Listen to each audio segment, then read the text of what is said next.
Nagpasalamat si Eastern Samar Governor Ralph Vincent Ivardoni hapadayon nga suporta ngan pakigurusa ni Presidente Ferdinand R. Marcos Jr. ang mga local government unit ngan gintagan doon ngan mga LGU ansyahan nga frontliners hapaghatag serbisyo publiko.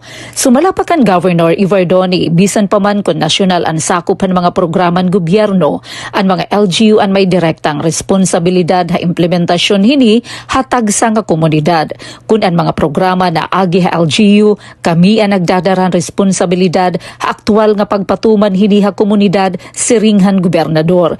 Gintagan doon liwat niya ang importansyan suportahan Pangulo, pinaagyan Local Government Support Fund kun LGSF nga makakabulig ba sa mas direkta abaton han katawhan ang benepisyohan mga programa.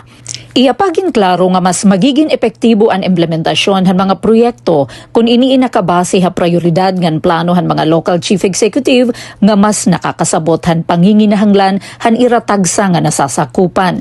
Sumalapan gobernador andog nga pundo para pag-atubang han mga lokal nga ayat insadang magserbi nga tinikangan han mas marig-en ngan mas haluag nga relasyon habot ngan mga LGU ngan han opisina han Pangulo. Naglalaom hi Ivardoni nga pinaagi han mas ginpakisig nga kooperasyon, mas mapaparig-en pan pamamahala ngan mas mapaupay ang serbisyo paran katawhan uyon ha katuyuanan han bagong Pilipinas. Para habagong Pilipinas, inihi Penelope Pumida, Radyo Pilipinas, Radyo Publiko, Borongan.